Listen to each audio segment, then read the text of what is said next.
ଆମେ ବି ଘରେ ବସି ନଥାନ୍ତୁ, ଆପଣ ମାନେ ବି ଘରେ ବସି ନଥାନ୍ତେ। ତ ପ୍ରଭୁ ଆମମାନଙ୍କର ସୁଯୋଗ ଦେଲେ କିଛି କହିବା ପାଇଁ ଚାହୁଁଛନ୍ତି, ତାଙ୍କ ବାକ୍ୟ ଦ୍ୱାରା ସେମାନଙ୍କୁ ପ୍ରସ୍ତୁତ କରିବା ପାଇଁ ଚାହୁଁଛନ୍ତି। ତ ଏହା ଦ୍ୱାରା ଆମେ ପ୍ରଭୁଙ୍କ ବାକ୍ୟରୁ କେତେ ବିଷୟ ଶିଖିପାରୁଛୁ। ଆଜି ଗୋଟିଏ ପ୍ରସଙ୍ଗ ଉପରେ ଧ୍ୟାନ କରିବା, ସେଇଟା ହଉଛି ଖ୍ରୀଷ୍ଟିଆନର ଦାନ, ଖ୍ରୀଷ୍ଟିଆନ ଗିଭିଂ।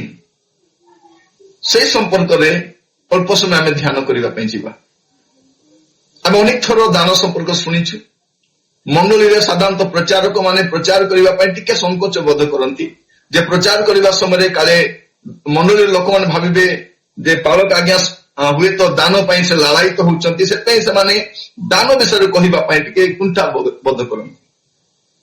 ଇଭେନ ସଭା ସମିତିରେ ପ୍ରଚାରକ ମାନେ ମଧ୍ୟ ଦାନ ବିଷୟରେ କହିବା ପାଇଁ ଟିକେ କୁଣ୍ଠା ବୋଧ କରନ୍ତି, କାଳେ ଲୋକ ଭାବିବେ ମତେ ଯେ ପାଳକ ଆଜ୍ଞା ଦାନ ପାଇଁ ଲାଳାୟିତ ହଉଛନ୍ତି, ପ୍ରଚାରକ ଲାଳାୟିତ ସେଥିପାଇଁ ବୋଲି। ତ ସେଇଥିପାଇଁ ଆମେ ଆମର ଖ୍ରୀଷ୍ଟିଆନ ସମ୍ପ୍ରଦାୟକୁ ଆମେ ଦାନ ସମ୍ପର୍କରେ ସଠିକ ଶିକ୍ଷା ଦେଇପାରିନାହୁଁ। ଆଜି ପ୍ରଭୁଙ୍କର ଅନୁଗ୍ରହ କ୍ରମେ ମୁଁ ଆପଣମାନଙ୍କ ସମ୍ମୁଖରେ ଦାନ ସମ୍ପର୍କରେ ସଂକ୍ଷେପରେ ମେସେଜଟିଏ ରଖିବା ପାଇଁ ଚାହେଁ, ଯାହାଦ୍ୱାରା ଆମେ ସମସ୍ତେ ଦାନ ବିଷୟରେ ଆମେ ସଚେତନ ହେବା, ସତ୍ୟ ଶିକ୍ଷା ମଧ୍ୟ ଗ୍ରହଣ କରିପାରିବା। ଯଦି ଆପଣ ଦେଖିବେ ବାଇବଲରେ 2172 ଥର ଧନ ସମ୍ପର୍କରେ ଲେଖା ହେଇଛି। 2172 ଥର, ଯାହାକି ବାଇବଲରେ ଲେଖାଯାଇଥିବା ପ୍ରେମ ଠାରୁ 3 ଗୁଣ ଅଧିକ ଥର, ଆଉ ପ୍ରାର୍ଥନା ଠାରୁ 7 ଗୁଣ ଅଧିକ ଥର। এই ବିଷୟ ମୁଁ ଜାଣିଲା ପରଠାରୁ ମୁଁ ନିଶ୍ଚିତ ଭାବରେ ଦାନ ସମ୍ପର୍କରେ ଲୋକମାନଙ୍କୁ କୁହେ, କାରଣ ଏହା ପ୍ରତ୍ୟେକ ଖ୍ରୀଷ୍ଟ ବିଶ୍ୱାସୀକୁ ଜାଣିବା ଦରକାର। ପ୍ରିୟ ଭାଇ ଭଉଣୀ ମାନେ, ପ୍ରଭୁ ଆମମାନଙ୍କୁ ସାହାଯ୍ୟ କରନ୍ତୁ। ମଣ୍ଡଳୀକୁ ଆମେ ଏବେ ପର୍ଯ୍ୟନ୍ତ ସଠିକ ଭାବରେ ଦାନ ସମ୍ପର୍କରେ କହିପାରିନାହୁଁ, କାରଣ ପାଳକ କୁଣ୍ଠାବୋଧ କରନ୍ତି, କୌଣସି ଭିଜିଟିଂ ପ୍ରିଚର ମଧ୍ୟ କହିବା ପାଇଁ କୁଣ୍ଠାବୋଧ କରନ୍ତି, କାଳେ ଲୋକ ଭାବିବେ ପରା ଏ ଦାନ ପାଇଁ ଲାଳାୟିତ ବୋଲି। ତେଣୁ ଆମେ ଦାନ ସମ୍ପର୍କରେ ସଠିକ ଭାବରେ ଆମେ ଶିକ୍ଷା ଗ୍ରହଣ କରିପାରିନାହୁଁ। ତ এই লকডাউন পিরিয়ডରେ ଆମେ ବାଇବଲରୁ ଆମେ ଗୁଡ଼େ ବିଷୟ ଷ୍ଟଡି କରୁଛୁ, ତ ସେହି ସମୟରେ ଦାନ ସମ୍ପର୍କରେ ମଧ୍ୟ ଆଜି ସନ୍ଧ୍ୟା ଟିକେ ଷ୍ଟଡି କରିବୁ। ପ୍ରଭୁ ଆପଣମାନଙ୍କୁ ଏହା ବୁଝିବା ପାଇଁ ସାହାଯ୍ୟ କରନ୍ତୁ। ଯଦି ଆପଣ ମସ୍ତ ଖୋଲିବେ ମାଥ୍ୟୁ 6 ପର୍ବ,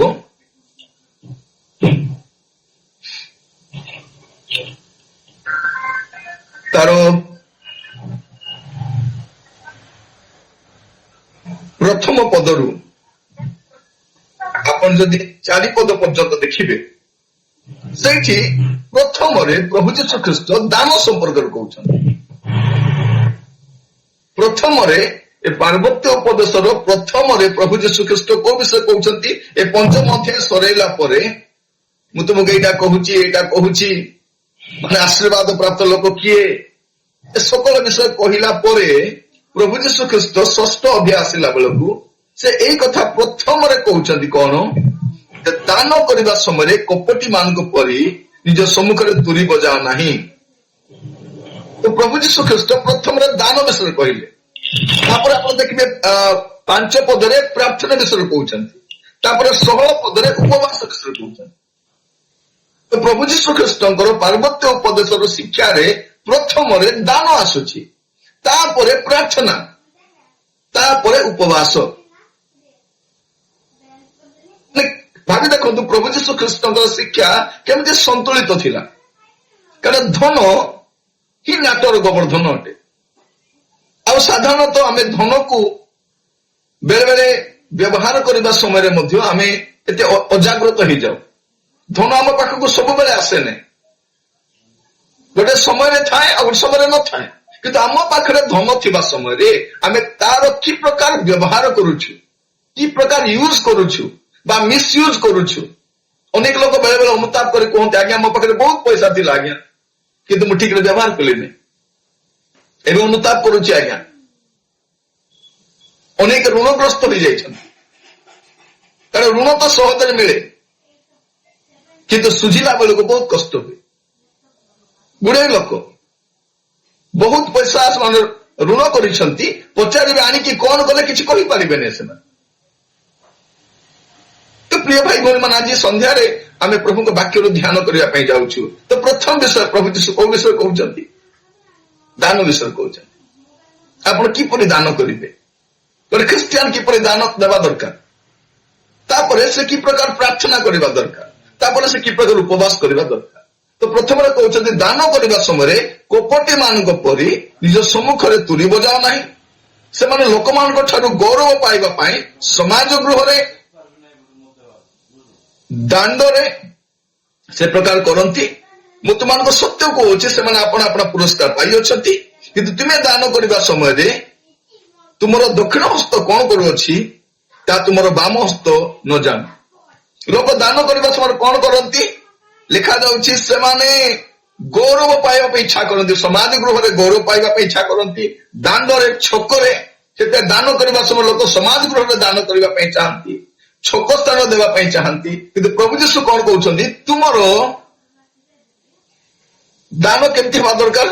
ଦକ୍ଷିଣ ହସ୍ତ କଣ କରୁଛି, ବାମ ହସ୍ତ ତା ନ ଜାଣ। ମାନେ ତମର ହସ୍ତ ବି ନ ଜାଣୁ, ମାନେ ତମର ସାଇଡରେ ଯିଏ ଅଛି, ଇଭେନ୍ ତମ ସ୍ତ୍ରୀ ବି ନ ଜାଣନ୍ତି ବୋଲିଲା ଭଳି। ପ୍ରିୟ ଭାଇ ଭଉଣୀ ମାନେ, ପ୍ରଭୁ ମାନଙ୍କୁ ଅନୁଗ୍ରହ କରନ୍ତୁ। ହସ୍ତ ମଧ୍ୟ ନ ଜାଣୁ ଏଇ ହାତରେ କଣ ଅଛି। ତ ଏଇଠି ଆମେ ଦେଖିପାରୁଛୁ ଦାନ ଦେବା ସମ୍ପର୍କରେ ପ୍ରଭୁ ଯୀଶୁ ଖ୍ରୀଷ୍ଟ ଶିକ୍ଷା ଦଉଛନ୍ତି। ପ୍ରିୟ ଭାଇ ଭଉଣୀ ମାନେ, ପ୍ରଭୁ ମାନଙ୍କୁ ଅନୁଗ୍ରହ କରନ୍ତୁ। ଆମର ପ୍ରଭୁ ଦେବା ପ୍ରଭୁ ଅଟନ୍ତି। ପିତା ପରମେଶ୍ୱର ଆପଣାର ଅଦ୍ୱିତୀୟ ପୁତ୍ରଙ୍କୁ ଦାନ କଲେ। ପୁତ୍ର ପ୍ରଭୁ ଯୀଶୁ ଖ୍ରୀଷ୍ଟ ଆପଣାକୁ ଆମମାନଙ୍କ ପାଇଁ ଦାନ କଲେ। ପବିତ୍ର ଆତ୍ମା ମଧ୍ୟ ଦାନ କରନ୍ତି। ତାଙ୍କ ପାଖରେ ଯେତେ ଗିଫ୍ଟ ଅଛି ସେ ରଖନ୍ତି ନାହିଁ, ଦିଅନ୍ତି। ଯାହାର ଯାହା ଆବଶ୍ୟକ ଗିଫ୍ଟ ତାଙ୍କୁ ଦିଅନ୍ତି। ତ ଆମେ ପ୍ରଥମରେ ପ୍ରଭୁଙ୍କୁ ଦେଇନାହୁଁ, ପ୍ରଭୁ ହିଁ ପ୍ରଥମରେ ଦେଇଛନ୍ତି। ପିତା ପରମେଶ୍ୱର ତାଙ୍କ ପୁତ୍ରଙ୍କୁ ଦେଲେ, ପୁତ୍ର ପରମେଶ୍ୱର ଆପଣାକୁ ଦେଲେ, ପବିତ୍ର ଆତ୍ମା ପରମେଶ୍ୱର ତାଙ୍କର ଦାନ ସବୁ ଆମକୁ ଦିଅନ୍ତି। ତ ଠିକ ଭାବରେ ଯେତେବେଳେ ଆମେ ଦାନ କରିବା ନାହିଁ, ଦିଟା ବିଷୟ ହୁଏ। ଏଇଠି ପଇସା ହରେଇବା, ସେଇଠି ପୁରସ୍କାର ହରେଇବା। ସେଇଥିପାଇଁ ଆଜି ସନ୍ଧ୍ୟାରେ ମୁଁ କହିବା ପାଇଁ ଚାହେଁ। ଆପଣ ମାନେ ଜାଣନ୍ତି ଯେ ରିଭାଇଭାଲ ଫାଉଣ୍ଡେସନରେ ଅନେକ ସପ୍ତାହ ହେଲାଣି ଆମେ ସଣ୍ଡେ ସର୍ଭିସ ସମ୍ମିଳିତ ଉପାସନା କରୁଛୁ ସଣ୍ଡେରେ। କେବେ ମଧ୍ୟ ଆମେ ଦାନ ସମ୍ପର୍କରେ ଆଗ୍ରହ ପ୍ରକାଶ କରିନାହୁଁ। କାହିଁକି? ଯେ ଲକଡାଉନରେ ଯେହେତୁ ଆପଣ କୌଣସି ମଣ୍ଡଳୀ ଗୃହକୁ ଯାଇପାରୁନାହାନ୍ତି, ସେ ସୁବିଧା ଆପଣଙ୍କର ନାହିଁ, ତେଣୁ ଆମେ ଅନଲାଇନରେ ଆପଣଙ୍କ ପାଇଁ ମିଳିତ ଉଦ୍ୟମ ଆରାଧନା କରୁଛୁ।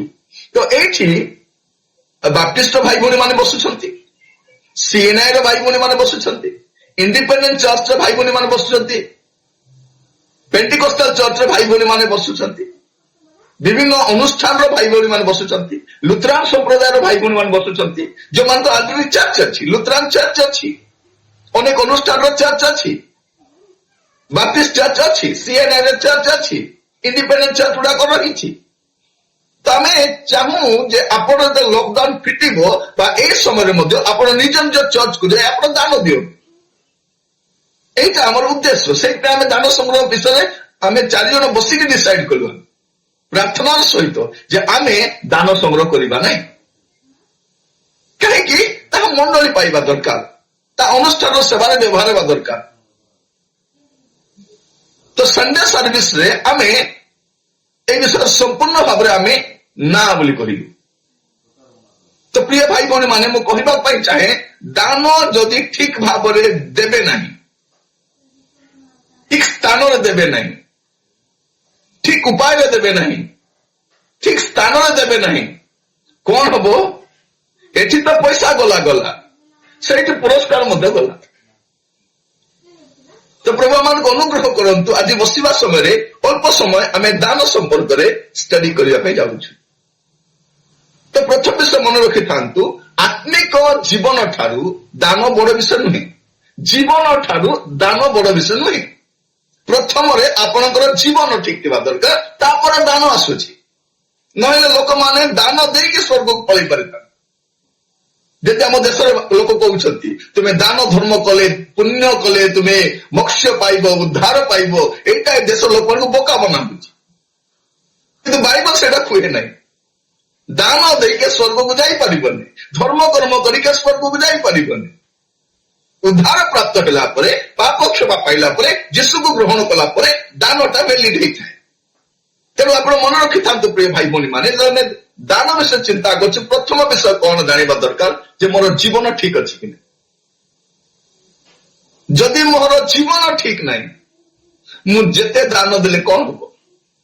ବେଳେବେଳେ ଆମେ କହିଥାଉଛୁ ଆଜ୍ଞା ସେ ବହୁତ ଦାନ ଦଉଛି ଆଜ୍ଞା, ମାତ୍ର ତାର ଜୀବନ ଭଲ ନାହିଁ, ସ୍ୱାମୀ ସ୍ତ୍ରୀ ସବୁବେଳେ ଝଗଡା ଆଜ୍ଞା, ତାର ପିଲାମାନେ ଅବାଟରେ ଯାଉଛନ୍ତି ଆଜ୍ଞା, ସେ କଣ କାମ କରୁଛି କାହାକୁ ଜଣା ନାହିଁ ଆଜ୍ଞା, କିନ୍ତୁ ଚର୍ଚ୍ଚରେ ମେଞ୍ଚେ ମେଞ୍ଚେ ଆଣି ଦାନ ଦଉଛି, ପ୍ରଚାରକ ମାନଙ୍କୁ ଡାକିକି ଦଉଛି, ଜୀବନ ଠିକ ନାହିଁ। ପ୍ରିୟ ଭାଇ ଭଉଣୀ ମାନେ, ଅନେକ ଲୋକଙ୍କର ଜୀବନ ଠିକ ନାହିଁ, ସେମାନେ ବହୁତ ଦାନ ଦଉଛନ୍ତି, ତ ଯେଉଁମାନଙ୍କର ଜୀବନ ଠିକ ଅଛି ସେମାନେ କିଛି ବି ଦଉନାହାନ୍ତି। ଏଇଟା ବି ସମସ୍ୟା।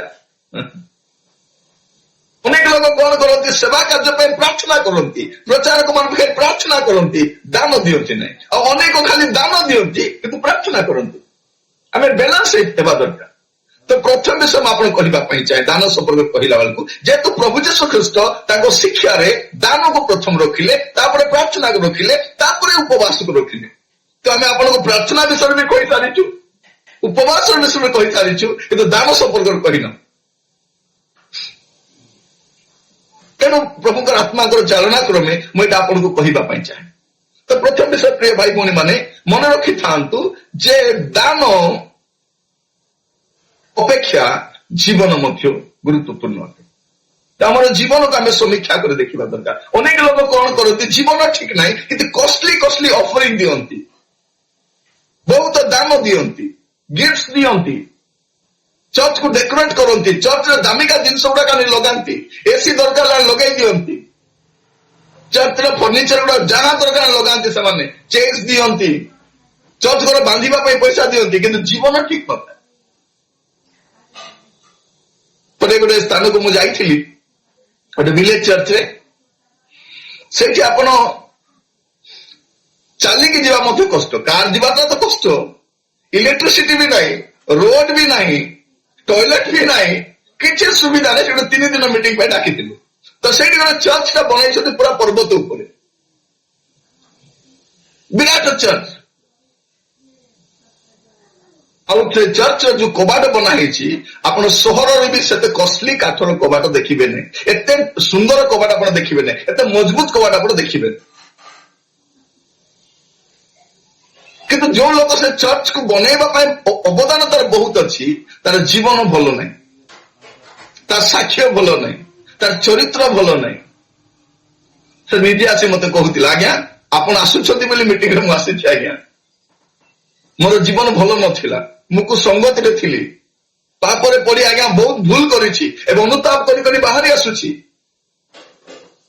ମୁଁ ଭାବୁଥିଲି ନାଇଁ ଚର୍ଚ୍ଚ ଘର ପାଇଁ କିଛି ଗୋଟେ କରିଦେଲେ ପ୍ରଭୁ ମତେ ଆଶୀର୍ବାଦ କରିବେ ବୋଲି, କିନ୍ତୁ ପରେ ମୁଁ ରିଏଲାଇଜ କଲି ଆଜ୍ଞା ଯେଟା ଠିକ ନାହିଁ ବୋଲି। ତ ପ୍ରିୟ ଭାଇ ଭଉଣୀ ମାନେ, ପ୍ରଭୁ ଆମମାନଙ୍କୁ ଅନୁଗ୍ରହ କରନ୍ତୁ। ଅନେକ ଥର ଆମେ କଣ କରୁ, ଆତ୍ମିକ ଜୀବନକୁ ପ୍ରାୟୋରିଟି ନ ଦେଇକି ଦାନକୁ ବେଶୀ ଗୁରୁତ୍ୱ ଦେଇଥାଉ। ଆଉ ଆମେ ଅନୁଷ୍ଠାନ ହଉ ବା ମଣ୍ଡଳୀ ହଉ ବା ପ୍ରଚାରକ ହୁଅନ୍ତୁ, ଦାନ ପାଇଲା ପରେ ଖୁସି, ଯାଉ ପ୍ରଭୁ ତାକୁ ଆଶୀର୍ବାଦ କରୁ। ଆମେ ଜାଣିବା ପାଇଁ ବି ଇଚ୍ଛା କରୁନୁ ଯେ ସେ ଲୋକ କଣ କରୁଛି, ସେ କଣ କରିକି ଆଣିଲା ବୋଲିକି। ଆମେ ଖାଲି କହୁଛୁ ଗଡ ବ୍ଲେସ ୟୁ, ପ୍ରଭୁ ତୁମକୁ ଆଶୀର୍ବାଦ କରନ୍ତୁ, ଆଉ ତମକୁ 100 ଗୁଣ ଆଶୀର୍ବାଦ କରନ୍ତୁ, କିନ୍ତୁ ଜୀବନ କଣ?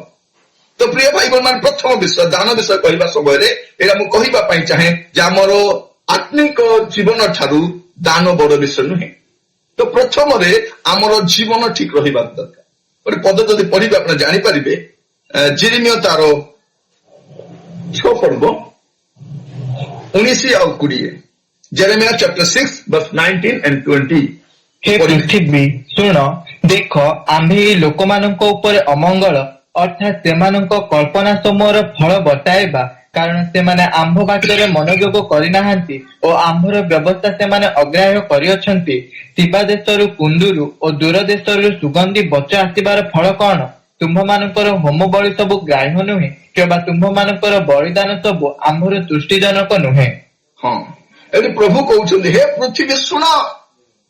ଶୁଣିବା ଲୋକ ତ କିଏ ନାହିଁ, କାହାକୁ କହିବେ ପ୍ରଭୁ? ପ୍ରଭୁ ପୃଥିବୀକୁ କହୁଛନ୍ତି ହେ ପୃଥିବୀ ଶୁଣ, ଦେଖ ଆମ୍ଭେ ଏଇ ଲୋକମାନଙ୍କ ଉପରେ ଅମଙ୍ଗଳ ଅର୍ଥାତ୍ ସେମାନଙ୍କ କଳ୍ପନା ସମୂହର ଫଳ ବର୍ତ୍ତାଇବା, କାରଣ ସେମାନେ ଆମ ବାକ୍ୟରେ ଅବଧାନ କରିନାହାନ୍ତି। ପ୍ରଥମ କଥା କଣ?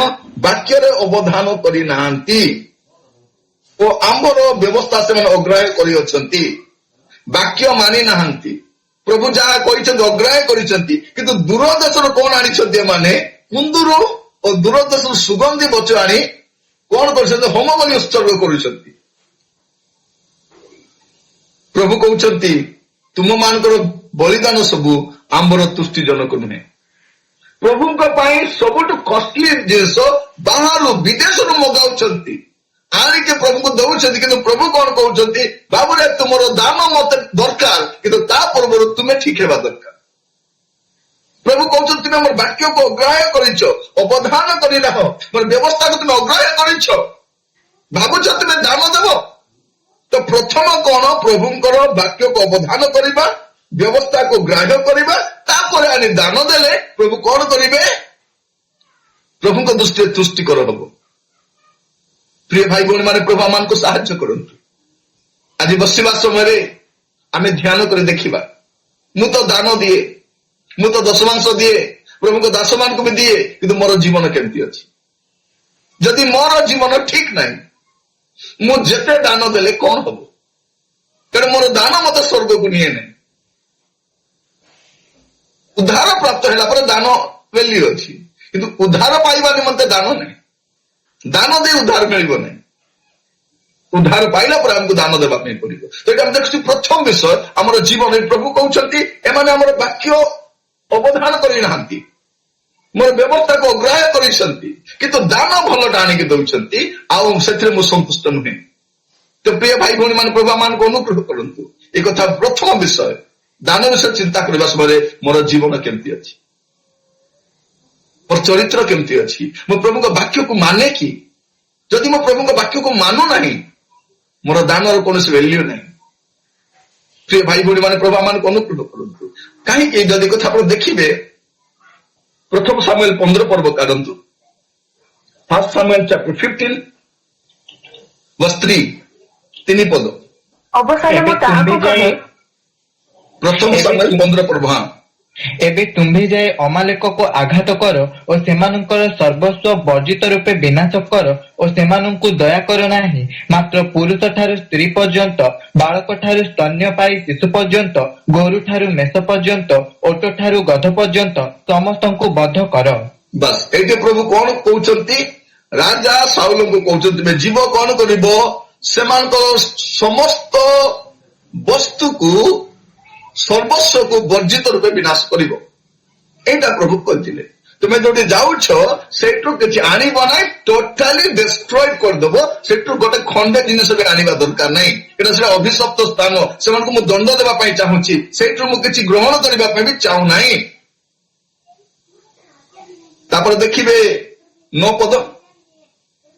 ମାତ୍ର ସାଉଲ ଓ ଲୋକମାନେ ଅଗାଗ ପ୍ରତି ଓ ଉତ୍ତମ ଉତ୍ତମ ମେଷ ଓ ଗୋରୁ ପ୍ରତି ଓ ହୃଷ୍ଟପୃଷ୍ଟ ବାଛୁରୀ ଓ ମେଷ ଛୁଆ ପ୍ରତି ଓ ଯାବତୀୟ ଉତ୍ତମ ବସ୍ତୁ ପ୍ରତି ଦୟା କରି ସେମାନଙ୍କୁ ବର୍ଜିତ ରୂପେ ବିନାଶ କଲେ ନାହିଁ, ମାତ୍ର ଯାହା କିଛି ତୁଚ୍ଛ ଓ ରୋଗା ଥିଲା ତାହା ସେମାନେ ବର୍ଜିତ ରୂପେ ବିନାଶ କଲେ। କଣ କଲେ? ପ୍ରଭୁ କହିଛନ୍ତି ସବୁ ବର୍ଜିତ ରୂପେ ବିନାଶ କରିବ, ମାତ୍ର ସାଉଲ କଣ କଲେ? ଯାହା ରୋଗା, ଯାହା ଲେଙ୍ଗଡା, ଯାହା ବଞ୍ଚେଇବା ବୋଲେ ଯୋଗ୍ୟ ନାହିଁ, ସେତିକି ସବୁ ନଷ୍ଟ କଲେ, କିନ୍ତୁ ଭଲ ଭଲ ଜିନିଷ ନଷ୍ଟ କଲେ ନାହିଁ। ପ୍ରଭୁ କହିଛନ୍ତି କଣ? ସର୍ବସ୍ୱ ବର୍ଜିତ ରୂପେ ବିନାଶ କରିବ, ମାତ୍ର ସାଉଲ କଣ କରୁଛନ୍ତି? ତାହା କରୁନାହାନ୍ତି, ଅବାଧ୍ୟ ହଉଛନ୍ତି, ପ୍ରଭୁଙ୍କର କଥା ମାନୁନାହାନ୍ତି। 21 ପଦ ଦେଖିବେ। ମାତ୍ର ଲୋକମାନେ ଗିଲଗଲରେ ସଦାପ୍ରଭୁ ତୁମ ପରମେଶ୍ୱରଙ୍କ ଉଦ୍ଦେଶ୍ୟରେ ବଳିଦାନ କରିବା ପାଇଁ ବିନାଶାର୍ଥେ ବର୍ଜିତ ଦ୍ରବ୍ୟ ମଧ୍ୟରୁ ଲୁଟ ରୂପେ ଉତ୍ତମ ଉତ୍ତମ ମେଷ ଓ ଗୋରୁ ନେଲେ। ବାସ୍ ସେ କଣ କହୁଛନ୍ତି? ଏକ୍ସପ୍ଲେନେସନ କଣ ଦଉଛନ୍ତି? ନାଇଁ ନାଇଁ, ଏଇଟା ଆଣିଲୁ, ନିଜ ପାଇଁ ଆଣିନୁ ଆମେ, କିନ୍ତୁ ପ୍ରଭୁଙ୍କ ଉଦ୍ଦେଶ୍ୟରେ ଉତ୍ସର୍ଗ କରିବା ପାଇଁ ଆଣିଛୁ। ଆପଣ ଯୋଉ ଭାବୁଛନ୍ତି ଆମ ନିଜ ପାଇଁ ଆଣିଲୁ ବୋଲି, ସେଇଟା ନୁହଁ, ଆମେ ପ୍ରଭୁଙ୍କୁ ଦେବା ପାଇଁ ଆଣିଛୁ। ଜଷ୍ଟିଫାଇ କରୁଛନ୍ତି। ପ୍ରଥମରେ ଅବାଧ୍ୟ ହଉଛନ୍ତି, ତାପରେ ଅବାଧ୍ୟତାକୁ ଜଷ୍ଟିଫାଏ କରୁଛନ୍ତି। 22 ପଦ ପଢିବେ। ତହିଁରେ ସାମୁଏଲ ସାମୁଏଲ କହିଲେ, ଯେପରି ସଦାପ୍ରଭୁଙ୍କ ରବ ଶୁଣିବାରେ ସେପରିକି ହୋମ ଓ ବଳିଦାନରେ ସଦାପ୍ରଭୁଙ୍କର ସନ୍ତୁଷ୍ଟ ହୁଏ। ଦେଖ ଶୁଣିବା ବଳିଦାନ ଠାରୁ ଓ ମନୋଯୋଗୀ ହେବା ମେଷମେଧ ଠାରୁ ଉତ୍ତମ। ବସ୍ 22 ପଦ ମୁଁ ପୁଣି ଥରେ ପଢୁଛି। ତହିଁରେ ସାମୁଏଲ କହିଲେ, ଯେପରି ସଦାପ୍ରଭୁଙ୍କ ରବ ଶୁଣିବାରେ ସେପରିକି ହୋମ ଓ ବଳିଦାନରେ ସଦାପ୍ରଭୁଙ୍କ ସନ୍ତୋଷ ହୁଏ। ଲୋକ ଭାବୁଛନ୍ତି ହୋମ ବଳିଦାନ ଦେବା ଦ୍ୱାରା ପ୍ରଭୁ ସନ୍ତୁଷ୍ଟ ହେବେ, ଦାନ ଦେଲେ ପ୍ରଭୁ ସନ୍ତୁଷ୍ଟ ହେବେ। ଦାନ ଦେଲେ ପ୍ରଭୁ ସନ୍ତୁଷ୍ଟ ହେବେ ନାହିଁ, ବାଧ୍ୟ ହେଲେ ପ୍ରଭୁ ସନ୍ତୁଷ୍ଟ ହେବେ। ଏଇଟା ପ୍ରଭୁ ଚାହାନ୍ତି। ଓବିଡିଏନ୍ସ ଇଜ ବେଟର ଦେନ୍ ସାକ୍ରିଫାଇସ୍। ବାଧ୍ୟତା ପ୍ରଭୁ ଚାହୁଁଛନ୍ତି। ତ ପ୍ରିୟ ଭାଇ ଭଉଣୀ ମାନେ, ଦାନ ମୁଖ୍ୟ ବିଷୟ ଅଟେ, କିନ୍ତୁ ଦାନ ଠାରୁ ଅତି ମୁଖ୍ୟ ବିଷୟ କଣ ଅଟେ? ବାଧ୍ୟତା। ପ୍ରଥମେ ଆମେ ଦେଖିଲୁ ପ୍ରଭୁ କହୁଛନ୍ତି ଆମର ଆମର ବାକ୍ୟକୁ ମାନନ୍ତି ନାହିଁ, ଅଗ୍ରାହ୍ୟ କରନ୍ତି, ବ୍ୟବସ୍ଥାକୁ ମାନନ୍ତି ନାହିଁ, କିନ୍ତୁ ଦାନ ଦିଅନ୍ତି। ଏଇଠି ବି ସାଉଲକୁ କୁହାଯାଇଥିଲା, ତୁମେ କଣ କରିବ? ସବୁକୁ ବର୍ଜିତ ରୂପେ ନଷ୍ଟ କରିବ। ମାତ୍ର କଣ କରୁଛନ୍ତି? ସେ ଭଲ ଭଲ ବିଷୟ ଆଣୁଛନ୍ତି, ଆଣିଲା ପରେ ଯୁକ୍ତି ବାଢୁଛନ୍ତି। ପ୍ରଭୁ କହୁଛନ୍ତି ଶୁଣିବାଟା ମୁଁ ଚାହୁଁଛି, ବାଧ୍ୟତା ମୁଁ ଚାହୁଁଛି, ଓବିଡିଏନ୍ସ ମୁଁ ଚାହୁଁଛି, ଦାନ ନାହିଁ। କାରଣ ଦାନ ଅପେକ୍ଷା ପ୍ରଭୁ ବହୁତ ସୁନ୍ଦର କହୁଛନ୍ତି, ହୋମ ଓ ବଳିଦାନ ସଦାପ୍ରଭୁଙ୍କର ସନ୍ତୋଷ ହୁଏ ନାହିଁ। ଦେଖ ଶୁଣିବା ବଳିଦାନ ଠାରୁ ଓ ମନୋଯୋଗୀ ହେବା ମେଷମେଧ ଠାରୁ ଉତ୍ତମ। ତ ପ୍ରିୟ ଭାଇ ଭଉଣୀ ମାନେ, ଆମେ ଦାନ ଦଉଛୁ ସତ କଥା, କିନ୍ତୁ ତା ପୂର୍ବରୁ ଭାବିବା ପାଇଁ ପଡିବ ଯେ ମୁଁ ପ୍ରଭୁଙ୍କର ବାକ୍ୟକୁ ମାନେ କି, ପ୍ରଭୁଙ୍କର ବାକ୍ୟକୁ ଶିରୋଧାର୍ଯ୍ୟ କରେ କି, ପ୍ରଭୁ ମତେ ଯାହା ଯାହା କହୁଛନ୍ତି ମୁଁ ଆଜ୍ଞା ବହୁ ହୁଏ କି ନା ଅବାଧ୍ୟ ହୁଏ? ଅବାଧ୍ୟ ହେଇକି ପ୍ରଭୁଙ୍କ ପାଇଁ ଯାହା ଦାନ ଦେଲେ ମଧ୍ୟ ତାହା ଗ୍ରହଣୀୟ ହେବ ନାହିଁ। ପ୍ରଭୁ ପ୍ରଥମେ ବାଧ୍ୟତା ଚାହାନ୍ତି, ତାଙ୍କର ବାକ୍ୟର ଆଜ୍ଞାକାରୀ ହେବୁ, ତାଙ୍କର ବାକ୍ୟକୁ ଶିରୋଧାର୍ଯ୍ୟ କରିବୁ, ତାପରେ ଆମେ ଦାନ ଦେବୁ। ମୁଁ ଦେଖିଛି ଅନେକ ଚର୍ଚ୍ଚରେ ଲୋକମାନେ ଚର୍ଚ୍ଚ ଆସନ୍ତି ନାହିଁ, କିନ୍ତୁ ଲୋକ ହାତରେ ଦାନ ପଠେଇ ଦିଅନ୍ତି। ଏ ଦାନଟା ସେକ୍ରେଟାରୀ ଆଜ୍ଞାକୁ ଦେଇଦବ, ମୁଁ ଆସିପାରୁ ନାହିଁ, ମୁଁ ବହୁତ ବ୍ୟସ୍ତ ଅଛି। ପ୍ରିୟ ଭାଇ ଭଉଣୀ ମାନେ, ଆପଣଙ୍କର ଦାନ ହୁଏ ତ ଚର୍ଚ୍ଚର ପାଣ୍ଠିରେ ଜମା ହେଇପାରେ, କିନ୍ତୁ ସ୍ୱର୍ଗରେ ଜମା ହେଇପାରିବନି। ଏଇଟା ମନେ ରଖିଥାନ୍ତୁ। ଅନେକ ଜାଗାରେ ମୁଁ ଦେଖିଛି, ଆଜ୍ଞା ଏଇଟା ସେଇ ଲୋକର ଦାନ, ଏଇଟା ଅଙ୍କଲଙ୍କର ଦାନ, ସେ ମୋର ମାର ଦାନ, ଏଇଟା ମୋର ଦାଦାଙ୍କର ଦାନ। ସେ ହାଟକୁ ଯାଇଛନ୍ତି, ସେ ବଜାରକୁ ଯାଇଛନ୍ତି, ସେ ଅଫିସ ଯାଇଛନ୍ତି, ଚର୍ଚ୍ଚ ଆସିପାରିଲେ ନାହିଁ। ମୋର ପ୍ରିୟ ଭାଇ ଭଉଣୀ ମାନେ, ହୁଏତ ଆପଣଙ୍କର ମୋର ପଇସା ଚର୍ଚ୍ଚର ପାଣ୍ଠିକୁ ଦରକାର, ପ୍ରଚାରକ ମାନଙ୍କୁ ଦରକାର, ସଂସ୍ଥାକୁ ଦରକାର, କିନ୍ତୁ ସେମିତି ପଇସା ପ୍ରଭୁଙ୍କୁ ଦରକାର ନାହିଁ। ପ୍ରଭୁଙ୍କର କଣ ଅଭାବ ଅଛି ଯେ ଆପଣଙ୍କ ପଇସା ଚଳିବେ? ପ୍ରଭୁ ପ୍ରିୟ ଭାଇ ଭଉଣୀ ମାନେ, ପ୍ରଭୁଙ୍କ ଦାସ ଭାବରେ ମୁଁ କହୁଛି, ଦାନ ଦିଅନ୍ତୁ, କିନ୍ତୁ ତା ପୂର୍ବରୁ ଆପଣଙ୍କ ଜୀବନକୁ ସମୀକ୍ଷା କରନ୍ତୁ। ପ୍ରଭୁଙ୍କ ବାକ୍ୟର ବାଧ୍ୟ ହୁଏ କି ମୁଁ? ତାର ବ୍ୟବସ୍ଥାକୁ ମାନ୍ୟ କରେ କି ମୁଁ? ତାର ବାକ୍ୟକୁ ଅମାନ୍ୟ ମୁଁ କରୁନାହିଁ ତ? ପ୍ରଭୁ ଆମମାନଙ୍କୁ ସାହାଯ୍ୟ କରନ୍ତୁ। ଯଦି ଆପଣ ଦେଖିବେ ମାଥ୍ୟୁ ତାର 5 ପର୍ବ 23 ଆଉ 24, ମାଥ୍ୟୁ ଚାପ୍ଟର 5 verse 23 and 24। ଅତଏବ ଯଦି ବେଦୀ ନିକଟକୁ ତୁମ୍ଭେ ନିଜର ନୈବେଦ୍ୟ ଆଣୁଥିବା ସମୟରେ ତୁମ୍ଭ ବିରୁଦ୍ଧରେ ତୁମ୍ଭ ଭାଇର କୌଣସି କଥା ଅଛି ବୋଲି ସେଠାରେ ତୁମ୍ଭର ମନେ ପଡେ, ତାହେଲେ ସେହି ସ୍ଥାନରେ ବେଦୀ ସମ୍ମୁଖରେ ତୁମ୍ଭର ନୈବେଦ୍ୟ ଥୋଇ ଦେଇ ଚାଲିଯାଅ, ଆଗେ ନିଜ ଭାଇ ସାଙ୍ଗରେ ମିଳିତ ହୁଅ, ଆଉ ତାହାପରେ ଆସି ତୁମ୍ଭର ନୈବେଦ୍ୟ ଉତ୍ସର୍ଗ କର। ତ ଏ ସ୍ଥାନରେ ଆମେ ଦେଖୁଛୁ ତୃତୀୟ ଗୁରୁତ୍ୱପୂର୍ଣ୍ଣ ବିଷୟ, ମୋର ଭାଇ ସହିତ ମୋର ଭଲ ସମ୍ପର୍କ ନାହିଁ, ଅମିଳନତା ଅଛି, ମନମାଳିନ ଅଛି, କିନ୍ତୁ ମୁଁ ନୈବେଦ୍ୟ ନେଇକି ଆସୁଛି, ମୁଁ ଭେଟି ନେଇକି ଆସୁଛି, ମୁଁ ଦାନ ନେଇକି ଆସୁଛି। ପ୍ରଭୁ କଣ କହୁଛନ୍ତି? ଆଗ ତୁମ ଭାଇ ସହିତ ମିଳିତ ହୁଅ, ଆଗ ସମ୍ମିଳିତ ହୁଅ, ତାପରେ ତୁମର ଦାନ ନେଇକି ଆସ। କେତେ ଥର ଆମର ପରିବାରରେ ଅମିଳନ ଅଛି, ମଣ୍ଡଳୀରେ ଅମିଳନ ଅଛି, ଭାଇ ଭାଇ ମଧ୍ୟରେ ପଡୁନାହିଁ, ପଡୋଶୀ ସହିତ ଭଲ ସମ୍ପର୍କ ନାହିଁ, କିନ୍ତୁ ଆମେ ଭେଟି ନେଇକି ଆସିଛୁ। ହୁଏତ ଚର୍ଚ୍ଚରେ ତାହା ଗ୍ରହଣୀୟ ହେଇଛି, କିନ୍ତୁ ପ୍ରଭୁ ଗ୍ରହଣ କରିନାହାନ୍ତି। ପ୍ରିୟ ଭାଇ ଭଉଣୀ ମାନେ, ବୁଝିବା ପାଇଁ ଚେଷ୍ଟା କରନ୍ତୁ। ଆମେ ଦାନକୁ ସବୁଠୁ ଉପରେ ରଖୁଛୁ, କିନ୍ତୁ ଦାନ ଠାରୁ ଉପରେ କଣ ଅଛି? ଆତ୍ମିକ ଜୀବନ, ବାକ୍ୟର ବାଧ୍ୟତା, ବାକ୍ୟକୁ ଶିରୋଧାର୍ଯ୍ୟ କରିବା, ଭାଇ ସହିତ ମିଳିତ ହେବା। ତାପରେ କଣ କରିବା? ଦାନ ନେଇକି ଆସିବା। ପ୍ରିୟ ଭାଇ ଭଉଣୀ ମାନେ, ଯେହେତୁ ପ୍ରଭୁଙ୍କ ଦାସ ଅଟୁ, ତେଣୁ ଆପଣ ମାନଙ୍କୁ ସଠିକ ଶିକ୍ଷା ଦେବା ଅତି ଗୁରୁତ୍ୱପୂର୍ଣ୍ଣ ଅଟେ। ଏହା ଆପଣ ଜାଣିବା ବି ଦରକାର ଅଟେ। ଦାନ ଦରକାର, ମଣ୍ଡଳୀକୁ ଦରକାର, ଅନୁଷ୍ଠାନ ଗୁଡ଼ିକୁ ଦରକାର, କିନ୍ତୁ ତା ପୂର୍ବରୁ ଆପଣଙ୍କ ଜୀବନ ଠିକ ହେବା ଦରକାର। ମୋର ଜୀବନ ଯଦି ଠିକ ନାହିଁ, ପ୍ରଭୁଙ୍କ ବାକ୍ୟର ବାଧ୍ୟତା ନାହିଁ, ଭାଇ ତମର ଭଲ ସମ୍ପର୍କ ନାହିଁ, ପ୍ରଭୁଙ୍କ କଥାକୁ ମୁଁ ଉପେକ୍ଷା କରୁଛି, ମୁଁ ଯେତେ ଦାନ ଦେଲେ କଣ ହବ? ଦେଖିବେ ପ୍ରଥମ ତିମୋଥୀ 6 ପର୍ବ ତାର 10 ପଦ ଆଉ 11 ପଦ। 1 Timothy chapter 6 verse 10 and 11। କାରଣ ଧନଲୋଭ ସମସ୍ତ ଅନିଷ୍ଟର ମୂଳ, କେହି କେହି ସେଥିରେ ଆସକ୍ତ ହୋଇ ବିଶ୍ୱାସ ତ୍ୟାଗ କରି ପଥଭ୍ରଷ୍ଟ ହୋଇଅଛନ୍ତି, ପୁଣି ବହୁ ଦୁଃଖରେ ଆପଣା ଆପଣା ହୃଦୟ ବିଦୀର୍ଣ୍ଣ କରିଅଛନ୍ତି। କିନ୍ତୁ ହେ ଈଶ୍ୱରଙ୍କ ଲୋକ, ତୁମ୍ଭେ ଏହି ସମସ୍ତରୁ ପଳାୟନ କରି ଧାର୍ମିକତା, ଈଶ୍ୱର ପରାୟଣତା, ବିଶ୍ୱାସ, ପ୍ରେମ, ଧୈର୍ଯ୍ୟ ଓ ସହିଷ୍ଣୁତାର ଅନୁଗାମୀ ହୁଅ। ଏଠି କଣ ଲେଖାଯାଉଛି? ଲୋକମାନେ ଧନ ପ୍ରେମରେ ପଡ଼ିଛନ୍ତି, କିନ୍ତୁ ହେ ଈଶ୍ୱରଙ୍କ ଲୋକ ତୁମ୍ଭେ ସମସ୍ତରୁ ପଳାୟନ କରି ଧାର୍ମିକତା। ପ୍ରଥମରେ ଧାର୍ମିକତା, ପ୍ରଥମରେ ଧନ ନୁହେଁ, ପ୍ରଥମରେ ପଇସା ନୁହଁ, ପ୍ରଥମରେ ଧାର୍ମିକତା। ତେବେ ଲେଖୁଛନ୍ତି ପ୍ରଥମରେ ତାଙ୍କ ରାଜ୍ୟ ଓ ଧାର୍ମିକତା ଅନ୍ୱେଷଣ କର। ପ୍ରଥମରେ ରାଜ୍ୟ ଆସେ। ଖ୍ରୀଷ୍ଟିଆନ ଜୀବନରେ ପ୍ରଥମରେ ରାଇଚିୟସନେସ୍ ଆସେ, ପବିତ୍ର ଜୀବନ ଆସେ, ପାପ କ୍ଷମା ହେଇଥିବା ଦରକାର, ପ୍ରଭୁଙ୍କ ସହିତ ରାଇଟ ରିଲେସନସିପ ଥିବା ଦରକାର।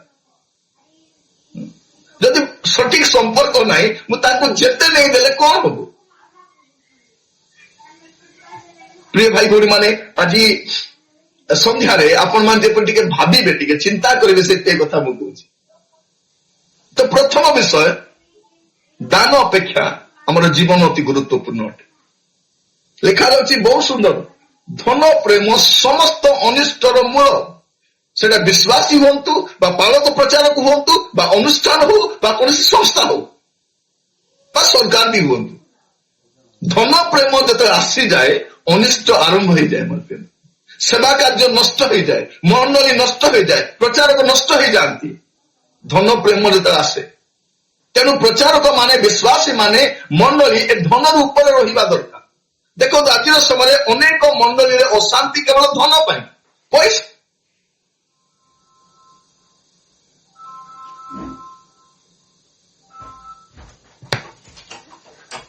ଲୋକମାନେ ଅନେକ ପଇସା ହଡପ କରିଦେଇଛନ୍ତି। ଯେ ନେତୃତ୍ୱରେ ଆସିଛନ୍ତି ଗୁଡାଏ ମଣ୍ଡଳୀରେ ଦେଖିବେ, ଆଜ୍ଞା ହିସାବ ଦେଖାଯାଉ ନାହିଁ, ତାଙ୍କ ସମୟରେ କୌଣସି ହିସାବ ନାହିଁ। ଆଜ୍ଞା ପଇସା କୁଆଡେ ଗଲେ ଜଣା ନାହିଁ। ଆଜ୍ଞା 2-3 ଜଣ ମିଶିକି ବ୍ୟାଙ୍କରୁ ପଇସା ଉଠେଇ ଖାଇଦେଲେ। ଆଜ୍ଞା ସେ ଜମିଟା ବିକ୍ରି କରିଦେଲେ। ଆଜ୍ଞା ଲୋକମାନେ ଦେଲା ଦାନ ଅଧା ବାଟରୁ ପଳାଉଛି। ଆଜ୍ଞା ଗୁଡାଏ କାହାଣୀ ଗୁଡାକ ଶୁଣି ଆସୁଛୁ। ଏରା କୌଣସି ଗୋଟିଏ ଚର୍ଚ୍ଚର ଷ୍ଟୋରି ନୁହେଁ, କୌଣସି ପର୍ଟିକୁଲାର ଚର୍ଚ୍ଚର କଥା ମୁଁ କହୁନି। ଏଟା ପ୍ରତ୍ୟେକ ମନ, କାରଣ ଯେତେବେଳେ ବି ଧନ ପ୍ରେମ ଆସେ, ଅନିଷ୍ଟ ଆରମ୍ଭ ହେଇଯାଏ। ପ୍ରିୟ ଭାଇ ଭଉଣୀ ମାନେ, ପ୍ରଭୁ ମାନଙ୍କୁ ସାହାଯ୍ୟ କରନ୍ତୁ। କିନ୍ତୁ ଈଶ୍ୱରଙ୍କ ଲୋକ କଣ କରିବା ଅଛି? ପ୍ରଥମରେ ଧାର୍ମିକତା, ଲଭ୍ ଅଫ୍ ମନି ନୁହଁ, ଲଭ୍ ଅଫ୍ ରାଇଚିୟସନେସ୍। ଧାର୍ମିକତାକୁ ଆମେ ପ୍ରେମ କରିବା ଦରକାର। ତାପରେ ଦାନ ଅଛି, ତାପରେ ଆପଣ ଦିଅନ୍ତୁ, ଦେବା ପାଇଁ କେହି ମନା କରୁନାହାନ୍ତି, କିନ୍ତୁ ପ୍ରଥମରେ ଆପଣଙ୍କ ଜୀବନକୁ ଆପଣ ଦେଖିବେ। ତାପରେ ଦ୍ୱିତୀୟରେ ଆମେ ଦାନ ତ ଦଉଛୁ, କିନ୍ତୁ କିଭଳି ଭାବରେ ଉପାର୍ଜନ କରି ଦାନ ଦଉଛୁ, ଦ୍ୱିତୀୟ ବିଷୟ। ଦାନ ଦଉଛୁ, ପ୍ରଥମରେ କଣ? ଆମର ଜୀବନ ଠିକ ଥିବା ଦରକାର। ଦ୍ୱିତୀୟରେ ଆମେ କିଭଳି ଭାବରେ ଉପାର୍ଜନ କରି ଦାନ ଦଉଛୁ। ମୁଁ କୋଉ ସୋର୍ସରୁ ଆଣିକି ପ୍ରଭୁଙ୍କୁ ଦଉଛି, ମୋର ଇନକମ ଟା କୋଉ ୱେରେ ହଉଛି, এইটা ସବୁଠୁ ଗୁରୁତ୍ୱପୂର୍ଣ୍ଣ। ଦ୍ୱିତୀୟ ବିଷୟ, ଅସାଧୁ ଉପାର୍ଜନ ଠାରୁ ସାବଧାନ ହେବା ଦରକାର। ଅନେକ ଥର ସ୍ତ୍ରୀ ମାନେ ମଧ୍ୟ ସ୍ୱାମୀଙ୍କୁ ପଚାରି ନଥାନ୍ତି, ହଇ ମତେ ଏତେ ପଇସା କୋଉଠୁ ଆଣିଲ? କଣ ତମକୁ ବୋନସ ମିଳିଲା? କଣ ତମକୁ ପ୍ରମୋସନ ମିଳିଲା? କଣ ତମେ କିଛି ପଇସା ଉଠେଇଲ? କୋଉଠୁ ଆଣିଲ? ଖାଲି ସ୍ୱାମୀ ମେଞ୍ଚେ ମେଞ୍ଚେ ପଇସା ଆଣିଲେ ଖର୍ଚ୍ଚ କରି ରଖିବା ପାଇଁ ଶିଖନ୍ତୁ, ପଚାରନ୍ତୁ ସେଇଟା କୋଉଠୁ ପଇସା ଆସିଲା। ପ୍ରିୟ ଭାଇ ଭଉଣୀ ମାନେ, ପ୍ରଭୁ ମାନଙ୍କୁ ସାହାଯ୍ୟ କରନ୍ତୁ। ଗୋଟେ ସ୍ତ୍ରୀ ଭାବରେ ଦାୟିତ୍ୱ ଅଛି ସ୍ୱାମୀର ଅର୍ଥ ବିଷୟରେ ଜାଣିବା ପାଇଁ, ସେ କେମିତି ପଇସା ଆଣୁଛନ୍ତି। ନହେଲେ ଗୋଟେ ସମୟ ଆସିବ, ହଠାତ୍ ଆପଣଙ୍କ ପରିବାର ଉପରେ ବିନାଶ ଆସିବ। ଜଣେ ଲୋକ ତାର ଉପାର୍ଜନ ଠାରୁ, ତାର ମନ୍ଥଲି ଇନକମ ଠାରୁ ଯଦି ଅଧିକ ଖର୍ଚ୍ଚ କରୁଛନ୍ତି, ଜାଣିବା ଦରକାର ନା ନାହିଁ। ଜଣେ ଲୋକ ମାସକୁ 20,000 ଟଙ୍କା ଦରମା ପାଉଛନ୍ତି, ଖର୍ଚ୍ଚ କରୁଛନ୍ତି 40,000 ଟଙ୍କା, କୋଉଠୁ ଖର୍ଚ୍ଚ କରୁଛନ୍ତି ଜାଣିବା କଥା ନା ନାହିଁ? ଜାଣିବା କଥା ନା ନାହିଁ? ଜଣେ ପ୍ରଚାରକ ସେ ମାସକୁ ଲିମିଟେଡ ପଇସା ପାଉଛନ୍ତି, ଅଧିକ ଖର୍ଚ୍ଚ କୋଉଠୁ ଆସିଲା? ସେଟା କୋଉ ୱେରେ ଆସିଲା? କୋଉ ସୋର୍ସରୁ ଆସିଲା? ଅନୁଷ୍ଠାନରେ କାମ କଲେ ମତେ କୋଉଠୁ ଆସିଲା? ସେ ନାଇଁ ପ୍ରଭୁ ଆଶୀର୍ବାଦ କଲେ। କୋଉ ପ୍ରଭୁ ଆଶୀର୍ବାଦ କଲେ? ଆପଣ କୁହନ୍ତୁ କେମିତି ଆଶୀର୍ବାଦ କଲେ? ବାଇବଲର ପରମେଶ୍ୱର ଏକାଉଣ୍ଟ ଉପରେ ବହୁତ ମାନେ ଗୁରୁତ୍ୱ ଦିଅନ୍ତି। ଏକାଉଣ୍ଟେବିଲିଟି ରହିବା ଦରକାର, ଜବାବଦେହି ରହିବା ଦରକାର। ତ ଦ୍ୱିତୀୟ ବିଷୟ, ଅସାଧୁ ଉପାର୍ଜନ ଠାରୁ ଆପଣ ସାବଧାନ ରହିବା ଦରକାର। ଖ୍ରୀଷ୍ଟିଆନ ଭାବରେ, ବିଶ୍ୱାସୀ ଭାବରେ। ଜଗତର ଲୋକମାନେ କଣ, ଯେମିତି ବି କର ପଇସା ଆସିଲେ ହେଲା।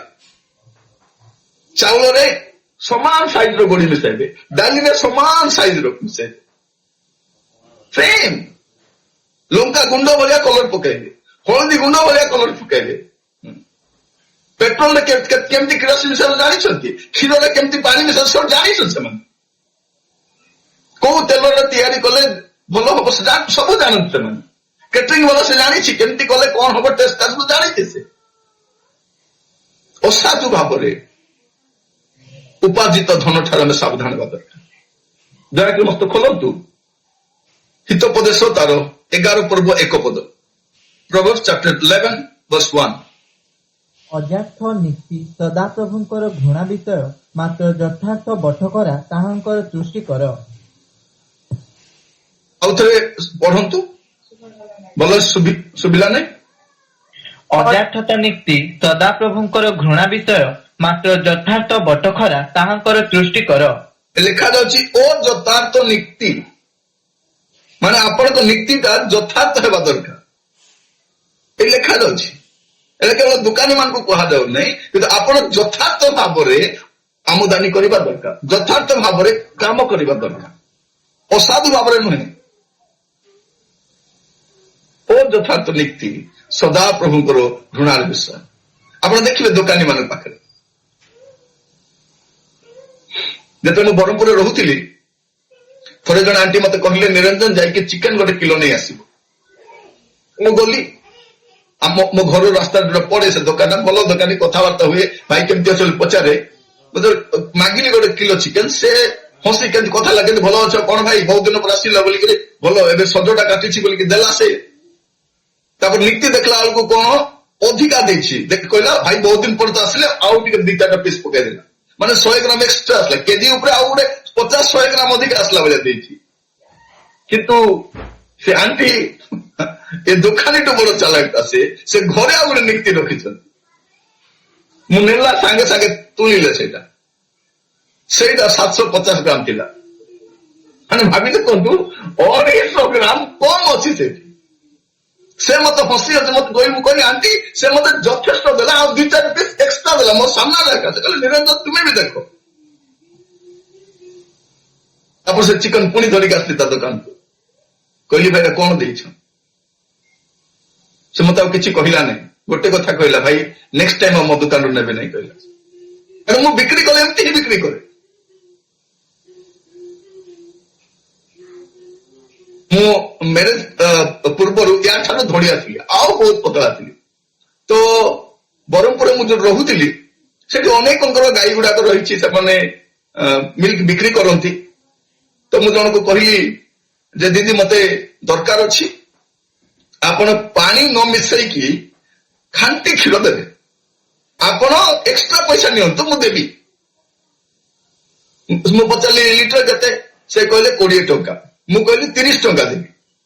ସେ ମତେ କହିଲେ ତମେ 40 ଟଙ୍କା ଦେଲେ ମଧ୍ୟ ମୁଁ ପାଣି ମିଶେଇବି ଏକା, କାରଣ ମୋର କାମ ହଉଛି ପାଣି ମିଶାଇବା, ମୁଁ ବିନା ପାଣି ମିଶାଇକି ଦେଇପାରିବିନି। ଏଇଟା ହଉଛି ଜଗତର ଷ୍ଟ୍ରାଟେଜି।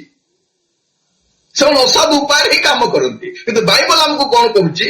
ଓ ଯଥାର୍ଥ ନୀତି ସଦାପ୍ରଭୁଙ୍କର ଘୃଣାର ବିଷୟ। ପଢିବେ ଦୟାକରି ଗୀତ ସଂହିତା ତାର 26 ତାର 10 ଏବଂ 11।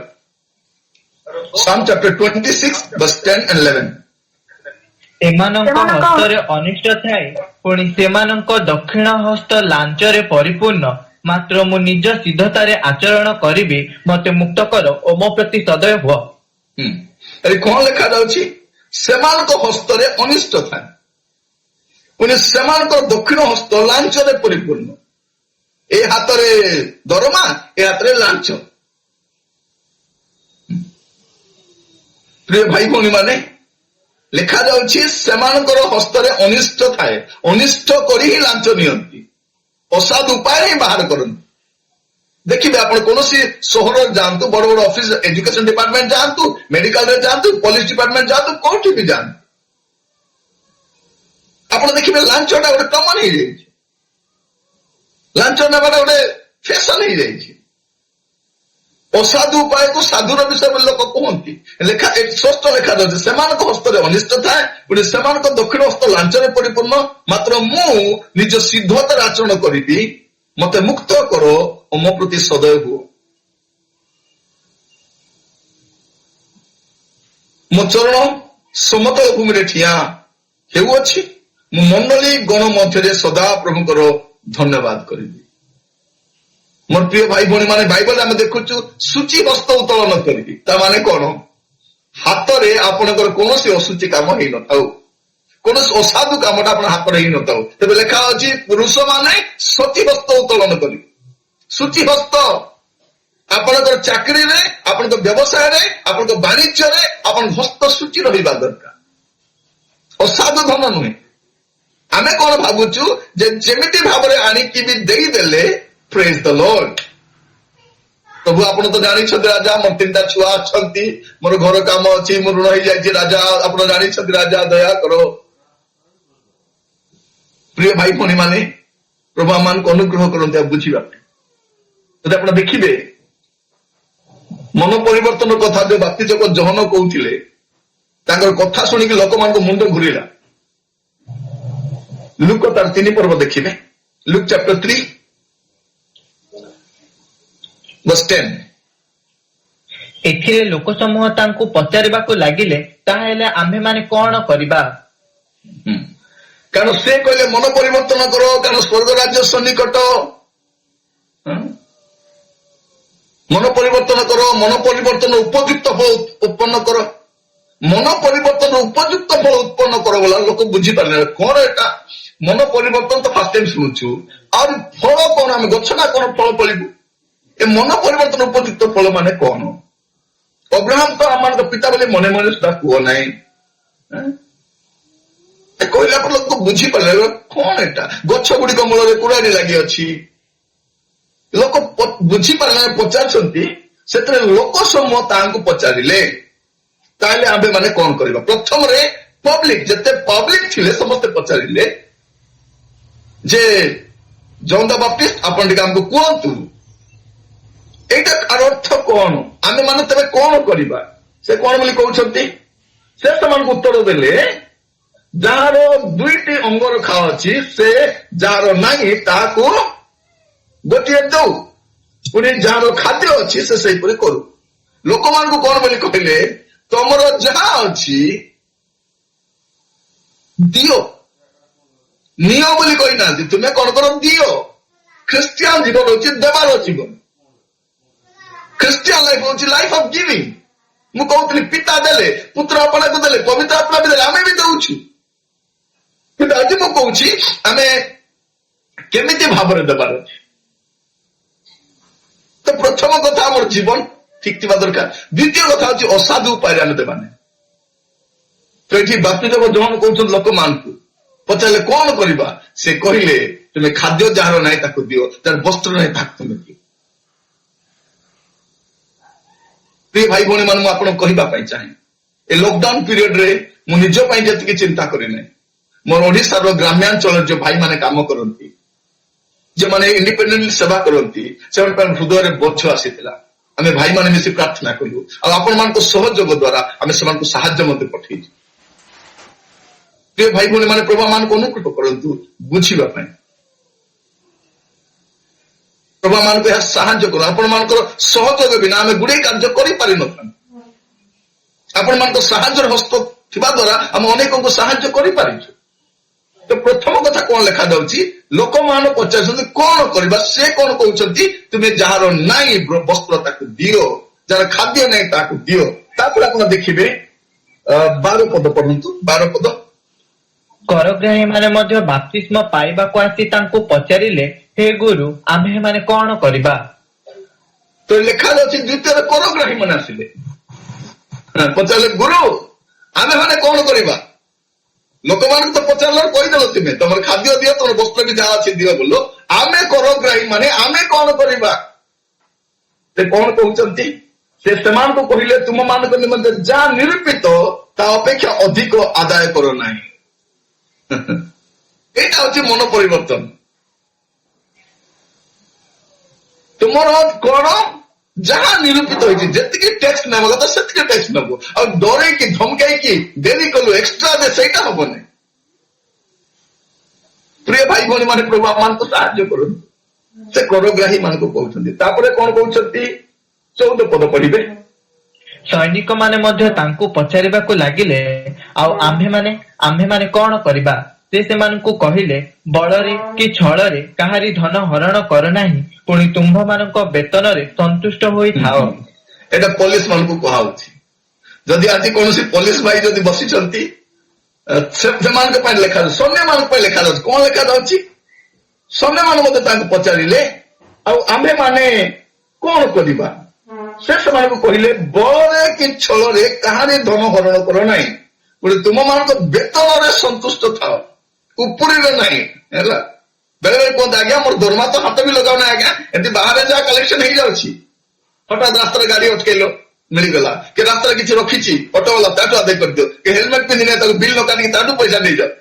ଏବେ ମଝିରେ ମୁଁ ଦେଖୁଥିଲି ଯେ ମାସ୍କ ଯେଉଁମାନେ ପିନ୍ଧି ନାହାନ୍ତି ସେମାନଠାରୁ ପଇସା ନେଉଛନ୍ତି, ଫାଇନ ନେଉଛନ୍ତି। ଯୋଉ ପୋଲିସଟା ରସିଦ କାଟୁଛି ସେ ମାସ୍କ ପିନ୍ଧିନେ। ଭାବି ଦେଖନ୍ତୁ କେମିତି ଷ୍ଟୋରି। ଲୋକମାନେ ମାସ୍କ ପିନ୍ଧି ନାହାନ୍ତି ବୋଲିକି ତାଙ୍କଠୁ ତୁମେ ଜବରଦସ୍ତ ପଇସା ଆଦାୟ କରିବ, ଥାଉ କି ନଥାଉ ଦେ ନହେଲେ ପାନିଶମେଣ୍ଟ ଦେ ବୋଲିକି। କିନ୍ତୁ ଯୋଉ ଲୋକ ରସିଦ କାଟୁଛି ସେ ଲୋକ ମାସ୍କ ପିନ୍ଧିନେ। ତ ବଳରେ କି ଛଳରେ ଆଦାୟ କରିବା। ପ୍ରିୟ ଭାଇ ଭଉଣୀ ମାନେ, ଆମମାନଙ୍କୁ ପ୍ରଭୁ ବୁଝିବା ପାଇଁ ସାହାଯ୍ୟ କରୁଛନ୍ତି।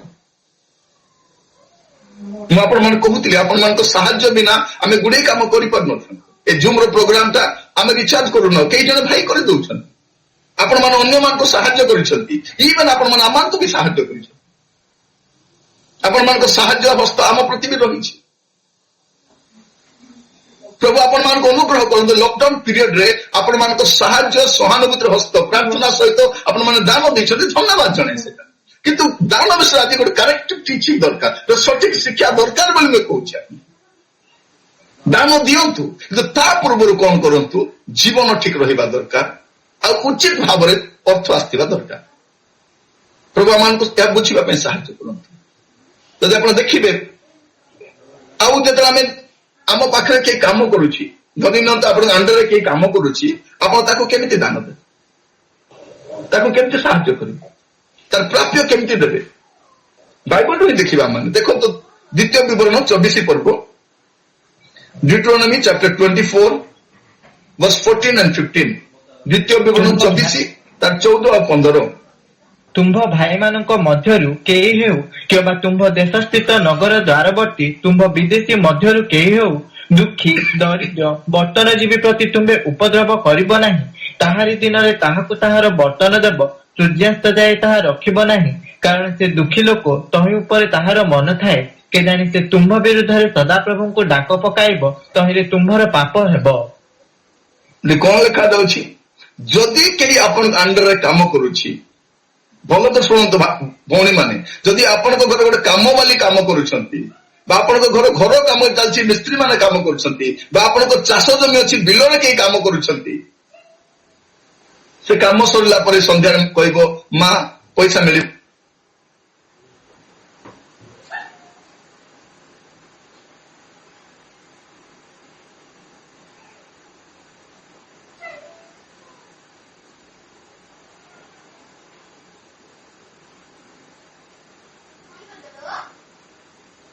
ଅଛି ମଣ୍ଡଳୀରେ କଣ ଆବଶ୍ୟକ ଅଛି, ଅନୁଷ୍ଠାନ ସେବା କାର୍ଯ୍ୟ ପାଇଁ କଣ ଆବଶ୍ୟକ ଅଛି, ଚକ୍ଷୁ ଖୋଲା ରଖନ୍ତୁ, ଆଉ ଆପଣ ପ୍ରଥମ ଲୋକ ହୁଅନ୍ତୁ। କାରଣ ଗ୍ରହଣ କରିବା ଅପେକ୍ଷା ଦାନ କରିବା ଶ୍ରେଷ୍ଠ ଅଟେ।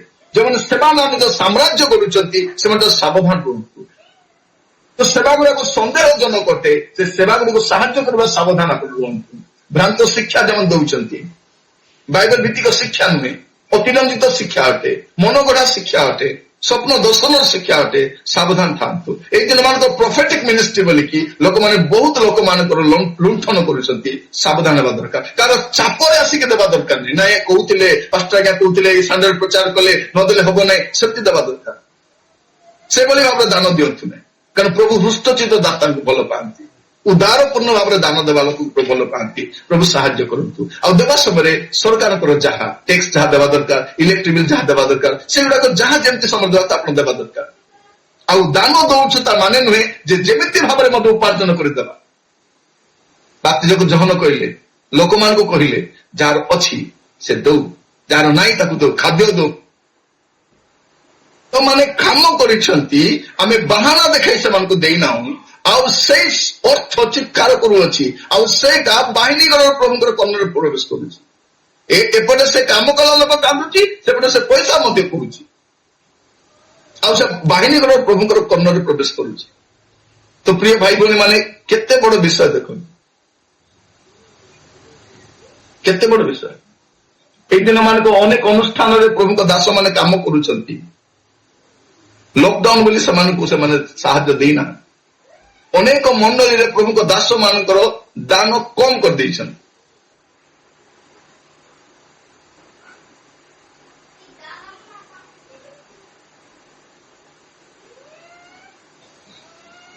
ସେମାନେ କଣ ବୋଲି କହୁଛନ୍ତି, ନାଇଁ ଚର୍ଚ୍ଚ ତ ଚାଲୁନାହିଁ, ଦାନ ତ ଆସୁନାହିଁ, ଆମେ କେମିତି ତୁମକୁ ଦେବା? ଠିକ ଅଛି, ଚର୍ଚ୍ଚ ଚାଲୁନାହିଁ, ଦାନ ଆସୁନାହିଁ, ପାଣ୍ଠିରେ କିଛି ନାହିଁ, ଏକାଉଣ୍ଟରେ କିଛି ନାହିଁ। ଏକାଉଣ୍ଟରେ ଲକ୍ଷ ଲକ୍ଷ ଟଙ୍କା ରଖିଛନ୍ତି। କାହାର ପଇସା? ଚର୍ଚ୍ଚର ପଇସା, ପ୍ରଭୁଙ୍କ ଦାସ ମାନଙ୍କୁ ଦେବା ବିଷୟ ସେଇଟା। ମଣ୍ଡଳରେ ଯୋଉ ଦାନ ଆସୁଛି ତାକୁ ଗଚ୍ଛିତ କରି ବ୍ୟାଙ୍କରେ ରଖ ବୋଲି ଦିଆହଉନି। ଲୋକମାନେ ସେଇଥିପାଇଁ ଦଉନାହାନ୍ତି, ସେବା କାର୍ଯ୍ୟ ପାଇଁ ଦଉଛନ୍ତି, ପ୍ରଭୁଙ୍କ ଦାସ ମାନଙ୍କ ପାଇଁ ଦଉଛନ୍ତି। ତ ଆପଣ ଯଥେଷ୍ଟ ମାତ୍ରାରେ ତାଙ୍କୁ ସାହାଯ୍ୟ ସହାନୁଭୂତି ଦେଖାଇବା ଦରକାର, ସାହାଯ୍ୟର ହସ୍ତ ବଢାଇବା ଦରକାର। ଯଦି ଆପଣ ସେମାନଙ୍କୁ କନ୍ଦେଇବେ, ସେ ପ୍ରଭୁ ଶୁଣିବେ। ପାଳକ ମାନେ ଯୋଉ କାନ୍ଦୁଛନ୍ତି, ପ୍ରଚାରକ ମାନେ କାନ୍ଦୁଛନ୍ତି, ଆପଣଙ୍କ ଜମିରେ କାମ କଲା କାନ୍ଦୁଛନ୍ତି, ଆପଣଙ୍କ ସହିତ ଯୋଉ ଲୋକ କାମ କଲା ତାକୁ ଆପଣ ପଇସା ସେ ବି କାନ୍ଦୁଛି। ଏଟା କିଏ ଶୁଣୁଛନ୍ତି? ବାହିନୀଗଣର ପ୍ରଭୁ ଶୁଣୁଛନ୍ତି। ପ୍ରିୟ ଭାଇ ଭଉଣୀ ମାନେ, ପ୍ରଭୁ ଆମମାନଙ୍କୁ ଅନୁଗ୍ରହ କରନ୍ତୁ। ଦ୍ୱିତୀୟ ବିଷୟ, ଆମର ଦାନ ଅସାଧୁ ଉପାୟରେ ଆମେ ଦେବା ନାହିଁ, ଉତ୍ତମ ଭାବରେ ଉପାର୍ଜନ କରିବୁ। ଯେମାନେ ଛୋଟ ଦୋକାନ କରିଛନ୍ତି, ଠିକ ଅଛି, ଅନ୍ୟମାନେ କରୁଛନ୍ତି, ନିକ୍ତିକୁ ହେରଫେର କରୁଛନ୍ତି, ପଚରା ସଡା ବିଷ ବିକୁଛନ୍ତି, ସେମାନେ ଖରାପ ବିଷ ବିକ୍ରି କରୁଛନ୍ତି, ଅସାଧୁ ଭାବରେ ବିକ୍ରି କରୁଛନ୍ତି। ଆପଣ ତାହା କରନ୍ତୁ ନାହିଁ। ତୃତୀୟ ବିଷୟ, ଖ୍ରୀଷ୍ଟିଆନ, ଭାରତୀୟ ଖ୍ରୀଷ୍ଟିଆନ ଭାବରେ ଆମର ଯଥେଷ୍ଟ ଦାୟିତ୍ୱ ଅଛି ସରକାରଙ୍କ ପ୍ରତି ଆମର ବ୍ୟବହାର କେମିତି ରହିବା କଥା। ବାଇବଲରେ ପରମେଶ୍ୱର ଆମକୁ ଯୋଉ ଦେଶରେ ରଖିଛନ୍ତି,